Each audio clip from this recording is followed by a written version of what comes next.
سلامونه و نیکې هیلې درنو قدرمنو هیوادوالو په دې هیله چې ټول به راته روغ جوړ او خوشحاله اوسئ. درنو قدرمنو هیوادوالو نن یو ځل بیا زه عارف وریا ستاسو په چوپړ کې حاضر یم په دې هیله چې ټول به راته روغ جوړ او خوشحاله اوسئ. قدرمنو هیوادوالو نن بیا هم له تاسو سره لس داسې لغتونه شریکوم چې هغه زموږ ستاسو په روزمره ژوند کې ډیر مهمه دي او ورڅخه ګټه اخلو.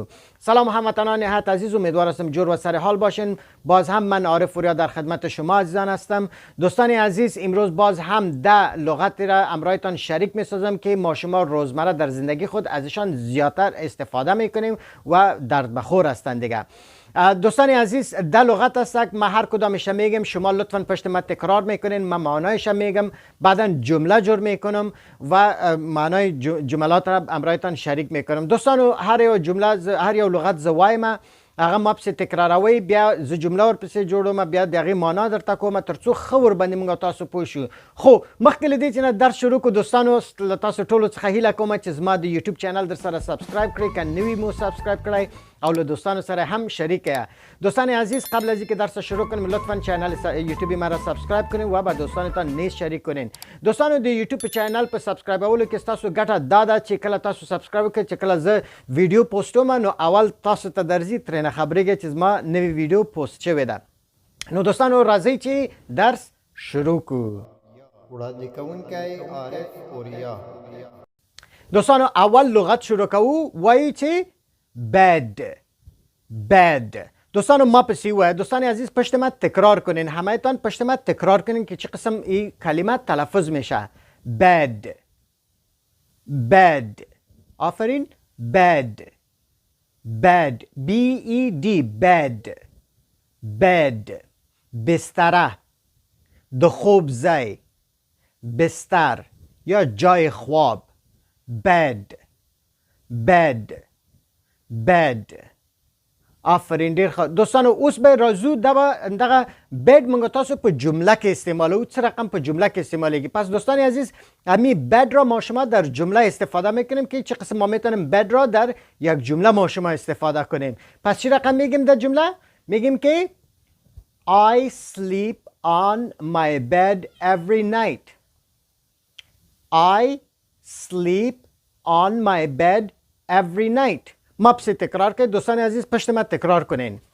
I sleep on my bed every night.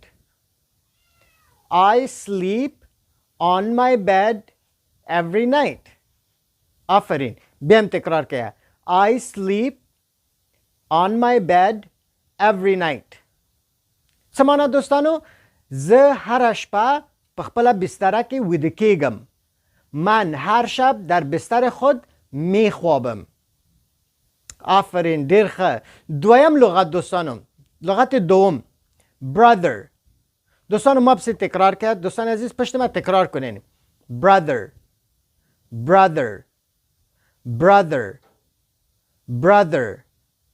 آفرین. brother څه معنا؟ ورور، برادر. آفرین. دوستانو اوس با دغه برادر موږ تاسو په جمله کې استعمالو. پس عالمیان دوستان عزیز، برادر را در جمله استفاده میکنیم. چه قسم ما میتونیم که برادر را در یک جمله ما شما استفاده کنیم؟ میگیم که My brother is a doctor. My brother is a doctor. زما ورور یو ډاکټر دی. برادر من یک دکتر است. ما پسی تکرار کنید دوستانو. My brother is a doctor. My brother is a doctor. آفرین، ډیر ښه. My brother is a doctor. زما ورور یو ډاکټر دی یا برادر من یک دکتر است. آفرین، ډیر ښه. دریم لغت دوستانو، دوستان عزیز لغت سوم ما شمال میگیم که carpenter. دوستان ما پسی تکرار که پشت ما تکرار کنین دوستان عزیز. carpenter.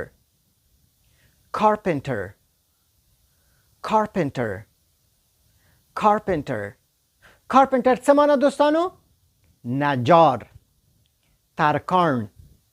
څوک ورته ترکان وایي، څوک ورته نجار وایي. دوستان عزیز، کارپنتر چی را میگه؟ نجار را میگه. نجار کارپنتر میگه. مثلا ما شما نجار در یک جمله استفاده میکنیم. راځي دوستانو چې اوس دغه کارپنتر په یو جمله کې استعمال کوم تاسو. نو څنګه به وي په جمله کې؟ Jamil is a good carpenter.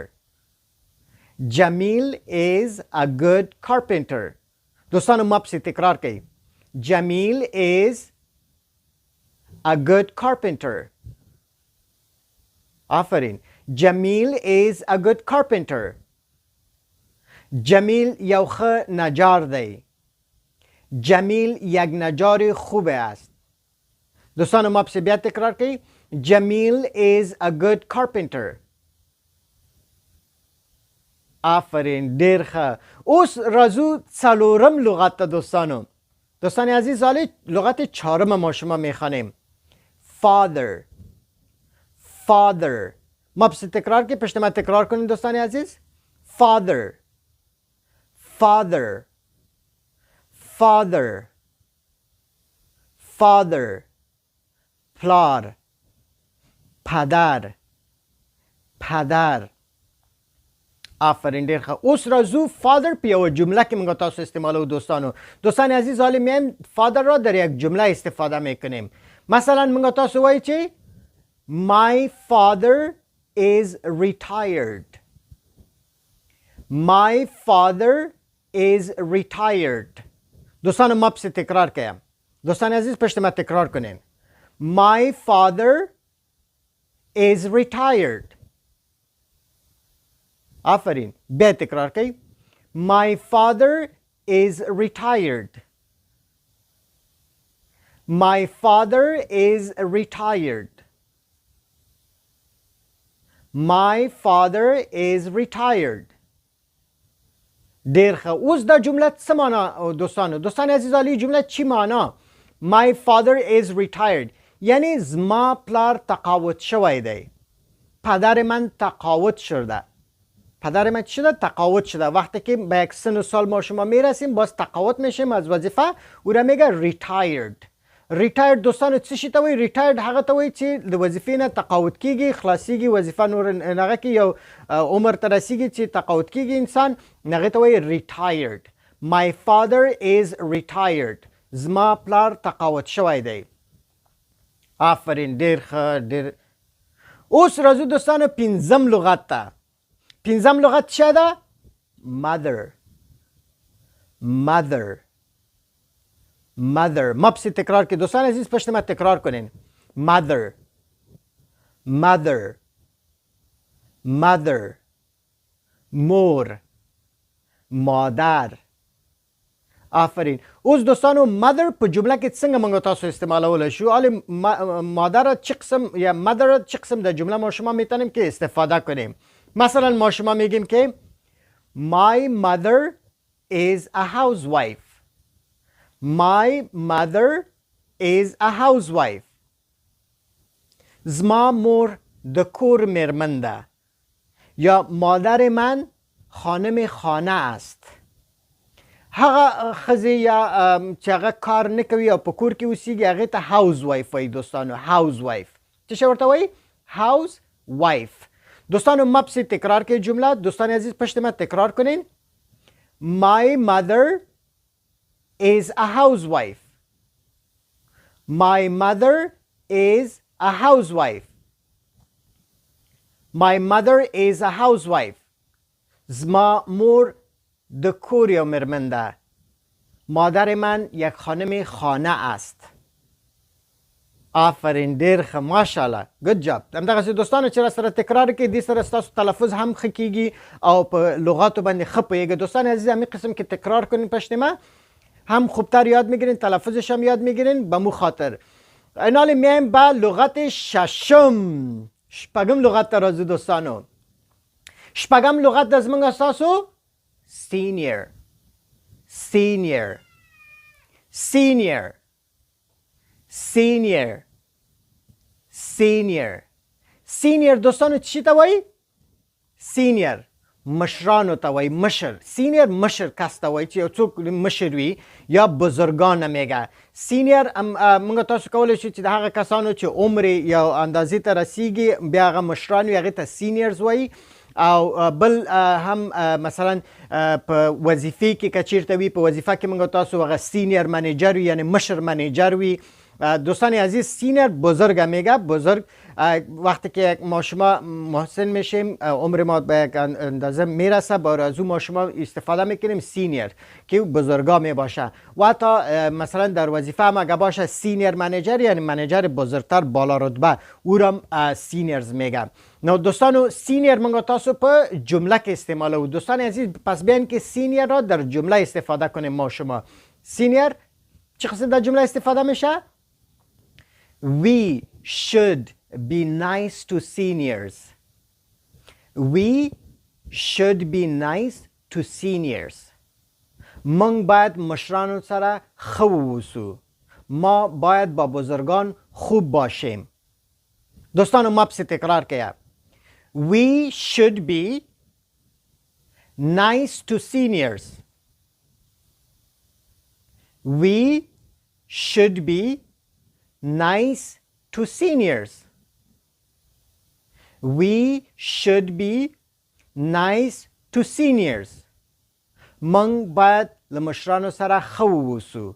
ما باید با بزرگان خوب باشیم. آفرین، ډیر ښه دوستانو، ډیره زیاته مننه. دغسې ما پسې تکراروئ. اوس راځو دوستانو وم لغت ته. دوستان عزیز حالا لغت هفتم ما شما یاد میگیریم. دوستانو زمون وم لغت څه شی ده؟ trip. trip.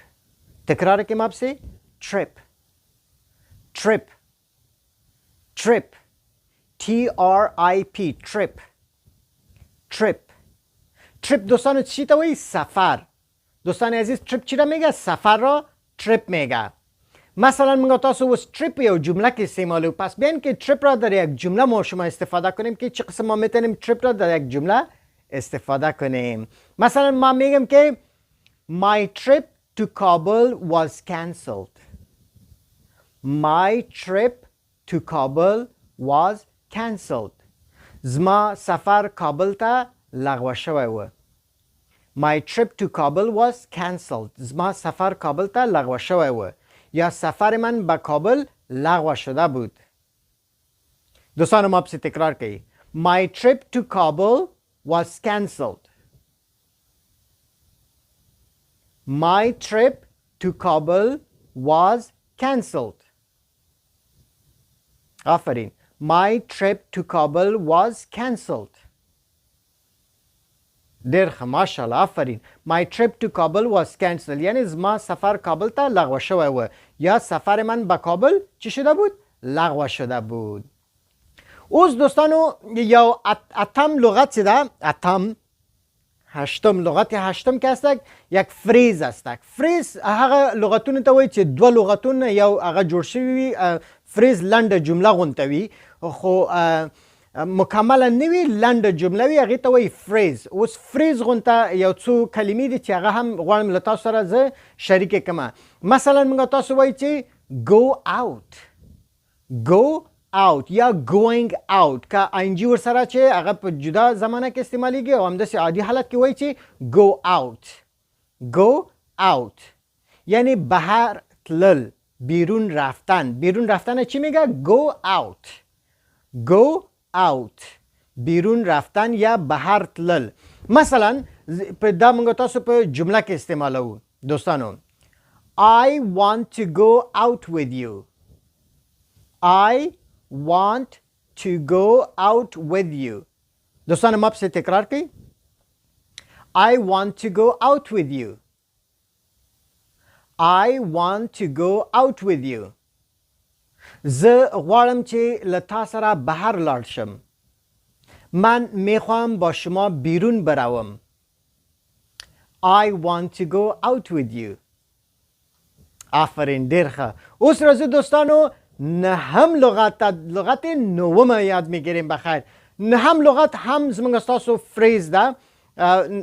کلمه نوم ما شما هم که هست یم یک فریز هستک، یک عبارت هستک. یک عبارت ده دوستانو چی وای getting ready. getting ready یا get ready یا getting ready په مختلفو حالاتو کې موږ تاسو دا هم په مختلفو حالاتو کې استعمالولی شو. در حالاتهای مختلف ما شما میتونیم که استفاده کنیم. اگر زمان جاری باشه getting ready، اگر زمان حال ساده باشه get ready میگیم ما شما. دوستانو getting ready مثلا په حالت کې چې ځان تیاروي، دا getting ready ځان تیارولو ته وایي یا آماده کردن می باشه که آمادگی میگیریم ما برای یک چیزی. مثلا په جمله کې موږ تاسو استعمالوو چې I am getting ready for school. I am getting ready for school. زه د ښوونځي لپاره تیاری نیسم یا من برای مکتب آمادگی میگیرم. دوستانو مپسی تکرار کیا. I am getting ready for school. I am getting ready for school. I'm getting ready for school. I am getting ready for school. زه د ښوونځي لپاره تیاری نیسم. من برای مکتب آمادگی میگیرم. آفرین، ډیر ښه. لسم او آخری د نن ورځې لغت به څه شوي دوستانو؟ راځئ چې یو ځای زده کړو. feel well. feel well. ښه احساسول، ښهوالی احساسول، احساس خوبی. feel well څه شي ته وایي دوستانو؟ feel well د ښهوالی احساس یا احساس خوبی. چه شي ته وایي؟ احساس خوبی یا د ښهوالي احساس. مثلا موږ تاسو دا اوس په جمله کې استعمالوو دوستانو. I will feel well if she calls me. I will feel well if she calls me. که چیرې هغه زنگ راته ووهي نو زه به د ښهوالي احساس وکړم. اگر او برایم زنگ بزند من احساس خوبی خواهم کرد. اوکی دوستانو، اوس ما پسې تکرار کیا. feel well مکمل جمله وایو. I will feel well if she calls me. I will feel well if she calls me. I will feel well if she calls me. آفرین، ډیر ښه. I will feel well if she calls me. زه به د ښهوالي احساس وکم که چیرته هغه ماته زنگ وهی. من احساس خوبی خواهم کرد اگر او برایم زنگ بزند یا اگر او برایم زنگ بزند من احساس خوبی خواهم کرد. یا په پښتو کې موږ تاسو که چیرته هغه راته زنگ وهي نو زه به د ښهوالي احساس وکړم. دوستانو دا د نن ورځې 10 لغتونه. هیله ده چې دوستانو د دې 10 نه 15 داسې تاسو انتخاب کړئ چې هغه تاسو ته آسانه وی او 15 جمله را تا په کامنت کې ولیکید. دوستان عزیز، امیدوار هستم که این 10 لغت یاد گرفته باشین و از شما خواهش میکنم که از همین 10 تا 5 تایش هر کدامش که شما برای شما آسانتر و خوبتر است لطفاً بگیرین و در کامنت بریم جمله بنویسین با 5 تای از این 10 تا لغتایی که امروز با هم یاد گرفتیم. دوستانو نو تر څومره تاسو دا په جملو کې استعمال کړئ، پراکټس ورباندې وکړئ، نو هغومره به زیات ستاسو په ذهن کې پاتې شي او درس به مو ښه زده شي. نو د راتلونکي درس په هیله دوستانو ډېره زیاته مننه چې تر دې دمه پورې له ما سره وئ. ښه وختونه او ښې شېبې ولرئ. ژوندی دې وي افغانستان. زنده باد افغانستان.